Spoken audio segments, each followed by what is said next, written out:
अमेरिकी tech company पर ईरानी हमले का काउंटडाउन, ये खबर देखिए जरा। अब से कुछ ही घंटे में ईरान कर सकता है टेक कंपनी पर हमले। अमेरिकी कंपनियों को लेकर आईआरजीसी की बड़ी वार्निंग। मिडिल ईस्ट में 18 अमेरिकी लिंक्ड कंपनियों को टारगेट किया जाएगा। कर्मचारियों को दफ्तर छोड़ने की चेतावनी जारी कर दी गई है। मतलब तमाम अमेरिकी कंपनियां, बड़े बड़े नाम जिनको आप वर्ल्ड ओवर सुनते हैं कि उनका डोमिनेंस है, उनके बारे में यह कह दिया गया है मिडिल ईस्ट से अपना बोरिया बिस्तर समेटो और यहां से निकलो।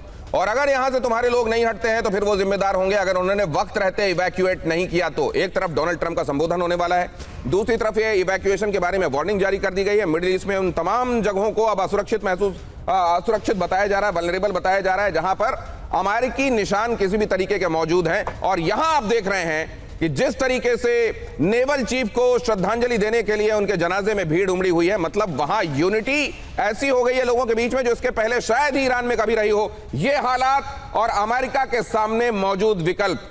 पीके श्रीवास्तव सर। दिनेश, बहुत बहुत शुक्रिया आपके चैनल पर आने के लिए। सबसे ज़्यादा वॉर को एनालाइज करके आप ही दिखाते हैं। एक बात मैं कहना चाहूँगा, हमारे पैनलिस्ट कह चुके हैं, पीट हेग्सेथ ये कहते थे कि we bomb to negotiate. Actually उन्होंने क्या किया, they have bomb to unite Iran. उल्टा असर पड़ा है। और जो आप बात कर रहे हैं, अब ऐसा माहौल बन गया है कि ईरान की धमकियों का ज़्यादा असर पड़ रहा है देन अमेरिका की धमकियों का। आप कह रहे हैं अमेरिका की बातों को, जैसे अमेरिका ने कहा था जब तक टोटल सरेंडर नहीं होगा कोई बातचीत नहीं होगी। टोटल सरेंडर नहीं हुआ। ट्रंप ने कहना शुरू किया कि स्ट्रेट ऑफ ट्रंप है। अब कहते हैं हम हॉर्मुज से निकल जाएंगे, जिसको तेल चाहिए वो आके लड़ाई लड़े। आप बताइए, आपने स्ट्रेट ऑफ हॉर्मुज बंद कराया, एज सुपर पावर आपकी एक रिस्पॉन्सिबिलिटी थी। खाड़ी के देशों को देखिए, खाड़ी के देश अब जेलेंस्की से मदद लेने को तैयार बैठे हैं। जेलेंस्की खाड़ी देशों की अब यात्रा करके जा चुके हैं। वो कह रहे हैं मैं ड्रोन से आपको बचाने की क्षमता मेरे पास है। अब इसका अगर ये युद्ध खत्म होता है तो ट्रंप के पास या यूएसए के पास उनकी प्रतिष्ठा में चोट लगी कि नहीं लगी? और इस युद्ध में ईरान की प्रतिष्ठा बढ़ी है, कम नहीं हुई है, क्योंकि उन्होंने इंड्योरेंस दिखाई है। और इंड्योरेंस जो बार बार आपने कहा कि इनकी 95% सारी क्षमता खत्म हो चुकी है, लेकिन आपने खुद कहा 89th वेव ऑफ मिसाइल्स चली। इसका मतलब मिसाइल चलाने की भी क्षमता है, लॉन्चर्स भी हैं, मिसाइल्स भी हैं और ड्रोन्स भी हैं। तो कहां से अनवरत सप्लाई आ रही है? कहीं ना कहीं तो प्रोडक्शन हो ही रहा है। और जहां तक सवाल है रूल्स ऑफ एंगेजमेंट का, जो इंटरनेशनल लॉज हैं, उनका तो इतनी फ्लाउटिंग हुई है इस पूरे युद्ध में। सर, मुझे तो एक चीज आपने बहुत इंपॉर्टेंट कही है। अगर यह माना जाए कि इजराइल के खींचने पर ही अमेरिका इस युद्ध में आया है, जो कि बहुत सारे लोगों का इंटरप्रिटेशन है हालात को, और अगर इजराइल ये चाहता है कि वहां रिजीम चेंज होना चाहिए, और यहां जिस तरीके की सॉलिडेरिटी मैं देख रहा हूं उनके लीडर्स के लिए इकट्ठी हो गई है, कोई वहां विरोध में एक आदमी नहीं है जो इस समय प्लेकार्ड्स लेकर या सड़कों पर दिखाई दे रहा हो और ये कह रहा हो कि हमको ईरान में ये लोग नहीं चाहिए। अगर ये हालात हो गए हैं तो इजराइल का अगर वो एंड गोल पूरा नहीं होगा, क्या वो इस लड़ाई को रुकने देगा? अगर नहीं रुकने देगा तो क्या अमेरिका को वो निकलने देगा? अगर अमेरिका को नहीं निकलने देगा तो ये लड़ाई कितनी लंबी खींचने वाली है? प्रोवाइडेड आईआरजीसी ये कह रही है कि 6 महीने तक तो हम बड़े आराम से लड़ लेंगे। आईआरजीसी की धमकियों पर अमेरिका का बड़ा जवाब। यह खबर देखिए, अमेरिकी कंपनियों की सुरक्षा के लिए तैयार हैं हम। ईरान के हमलों को नाकाम करने का दावा। मिसाइल ड्रोन हमलों में 90% गिरावट का दावा किया जा रहा है। मिडिल ईस्ट में 2000 से ज्यादा अमेरिकी कंपनियां एक्टिव हैं और उनका बहुत बड़ा स्टेक है मिडिल ईस्ट में।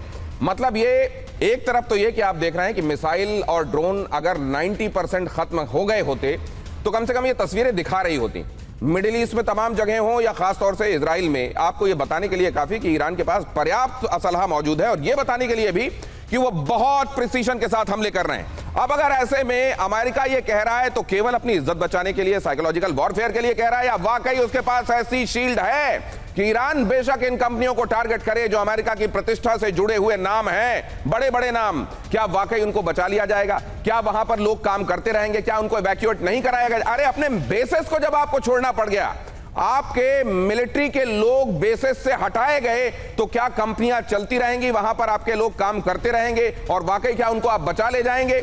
ये एग्जेजरेशन है जो वॉर टाइम में चाहिए होता है अमेरिका जैसे सुपर पावर को अपनी इज्जत बचाए रखने के लिए, या इसमें दम भी है? जनरल सिन्हा, आपका टेक। जय हिंद दिनेश जी, आपके दर्शकों को भी मेरा जय हिंद। देखिए, सवाल आपका बड़ा तीखा और बहुत पैना है।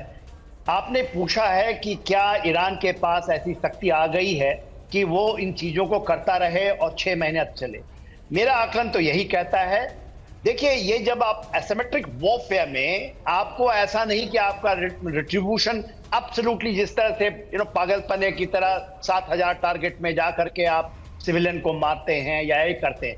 देखिए, एयर वॉरफेयर का जिसमें हम जिसको कहते हैं नॉन कॉन्टैक्ट वॉरफेयर का, जो आप देखा कि आप एयर पावर से डिस्ट्रॉय कर दीजिएगा, उसका एक लिमिटेशन होता है, सैचुरेशन पॉइंट होता है। पहले आपने देखा 28 तारीख को बड़ा स्पेक्टेकुलर उनकी विक्ट्री हुई थी, जब उन्होंने उनके सुप्रीम कमांडर को मार दिया, 45 लोगों को निकाल दिया, पर उन्होंने कहा दिया कि रीजिम चेंज कर दिया, हमने अपने आप डंका पीट दिए। मगर आप देखिए, 1 महीने से भी ज्यादा का समय हो चुका है, 5वें वीक में यह लड़ाई चल रही है। आज डिसाइड कर देगा, 10 बजे देखिएगा, यदि इनकी रिट्रीब्यूशन आती है 18 कंपनियों के ऊपर में, ईरान चाहता है लंबा खींचे, और उसकी बैकिंग है, रशिया की बैकिंग है, चाइना की बैकिंग है, इनके पास बैकिंग है, ये लेके चलिए।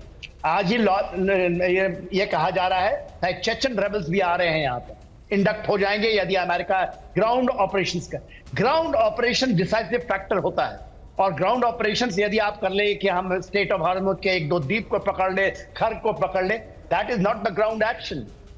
आप कहें कि हम एयरबॉर्न ऑपरेशंस जो 82 एयरबॉर्न डिवीजन से, या हम एक्सपेडिशनरी फोर्सेस से amphibious landing, that is not the ground operation, that is beginning of ground operation. Ground operations के लिंक अप आपको फोर्सेस चाहिए, जो कि अमेरिका के पास कैपेबिलिटी ही नहीं। तो ये तो बड़ी खतरनाक सिचुएशन की तरफ आप इशारा कर रहे हैं सर, कि मतलब फिर ये चाह कर भी अपने आप को ये खर्ग तक लिमिटेड नहीं रख पाएंगे, ये ऐसा नहीं कर पाएंगे कि किसी एक पर्टिकुलर जगह पर जाकर और वहां पर काबिज होकर वहां से उसको नर्वस सिस्टम बना ले और वहां से पूरे ईरान को कंट्रोल कर ले। और दूसरी तरफ आप कह रहे हैं कि अगर बूट्स ऑन द ग्राउंड जाएंगे तो ईरान की तरफ से लड़ने वाले भी बहुत सारे लोग आएंगे। अगर ऐसा होगा तो ये क्या ये सिचुएशन आने वाले दिनों में और ज्यादा व्यापक होने वाली है खतरे के हिसाब से?